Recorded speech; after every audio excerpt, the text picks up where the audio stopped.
你们大家呀，对于我们家这个小混血其实有点误解。很多人认为，虽然他是一个混血，但是他不会说英语。其实你们都错了，实际的情况呢，他汉语也不咋地。造成这些的不是天灾，全是人祸。张大铁不会说英语这事儿吧，他有点出圈了。我和他爸其实还没咋着急，但是观众都急，尤其是回到了铁岭，给铁岭家乡父老可急坏了，愁够呛，以至于全铁岭人见到拿铁都来给他补英语，那英语补的。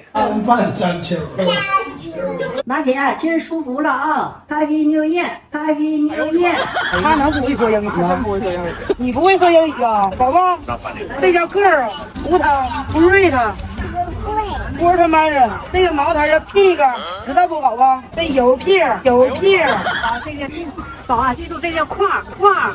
你爸是加拿大人吗？那咋说 ？UK 呀 ，UK 呀。宝贝，你晚上吃饭去没有啊？哎呀，拿铁好丢好丢。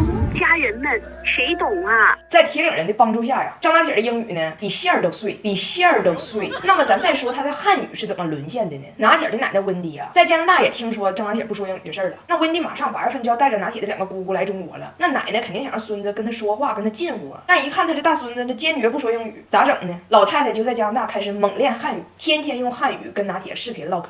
Was she washed up? Oh, no, I knew it. Wash out. Wash out. So, Remy, woman, D, go jam, more. What bus she won? Bushy hair.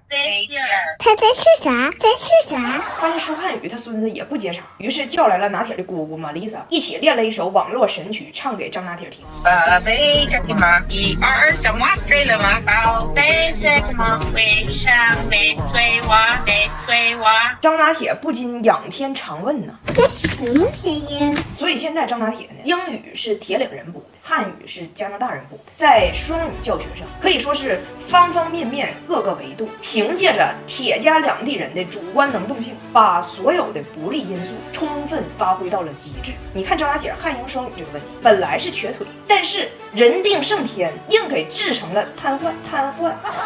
装洋气就要遭洋罪，逼得张拿铁无路可退。很久以来了，我女儿翟奥达多少有一点嫌弃她弟弟有点土，她就开始潜移默化的试图改变张拿铁的气质。然后最近呢，翟奥达的好几个同学都去看了一场来自伦敦的歌剧，叫《歌剧魅影》，说特别好，很震撼。翟奥达就跟他爸说了，说咱们要全家一起去看歌剧魅影。大胖媳妇就同意了。拿铁，我们要去看歌剧了！我们要去看歌剧。歌剧是一种表演，还有一个故事，他会给你唱，要唱2个小时的。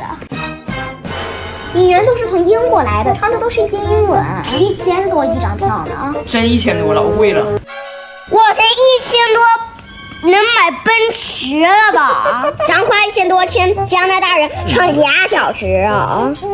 咱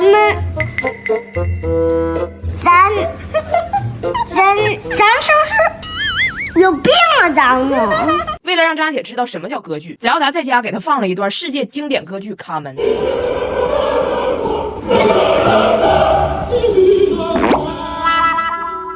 吓我一跳10分钟后，这都唱多长时间了？啥玩意儿啊？这是。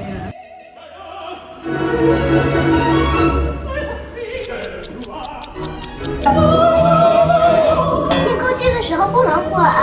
崩溃了，我真的崩溃了。因为我不听这玩意儿，我根本不困。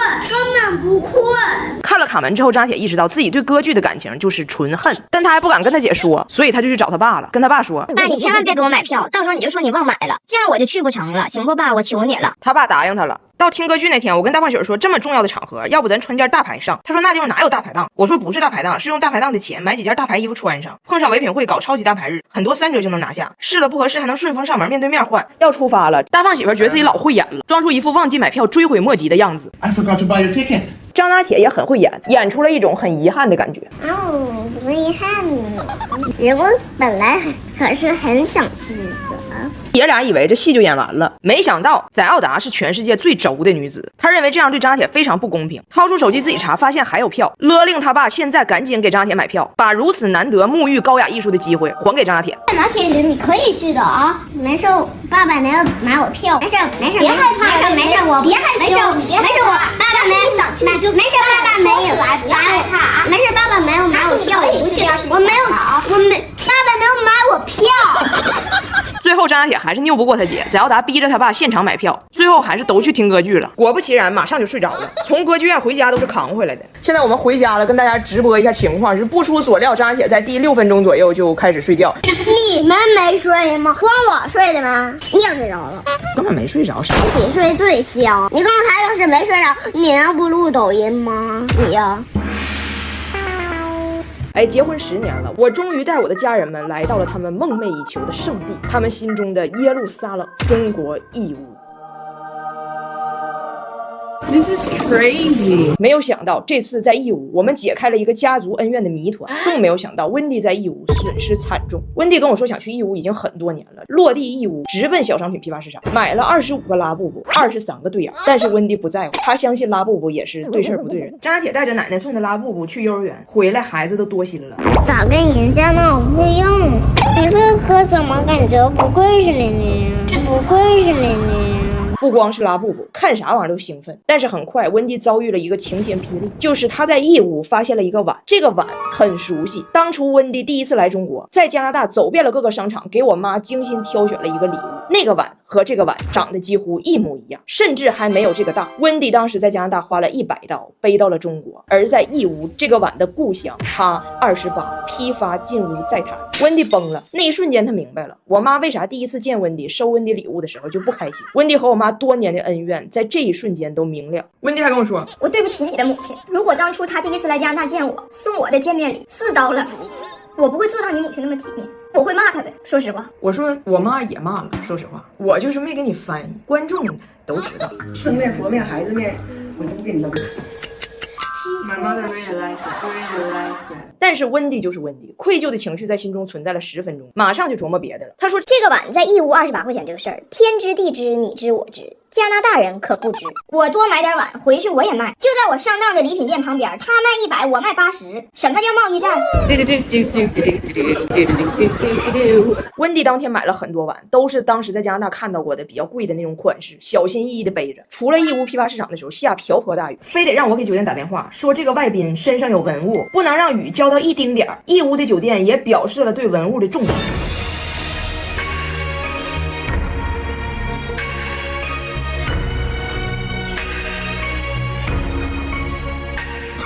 没有想到事情的走向，哎，他不在意料之内。除了碗呢，他还买了好几个小灯，但这种灯对眼不好，咱家都是用的公牛大陆灯，采用紫光芯片，削减有害蓝光，补充营养紫光，还有红光模式，护眼又养眼。孩子学习我都开它，不揉眼更舒适。没想到啊，人家温蒂这次没翻车，马上就准备带这些碗就回加拿大了。结果发现了一个惊天秘密，碗都保住了，钱包丢了。现在想想，应该是那个雨夜光想着保护文物了，钱好像是落那车上了。现在问题来了，明天我们就要去铁岭看我妈了。本来温蒂想好了关于碗这个事件，他得好好弥补一下，要买个贵的礼物跟我妈正式和解。现在的情况呢是，时隔多年，温蒂再见我妈，1分钱没有，能送给我母亲的还是碗。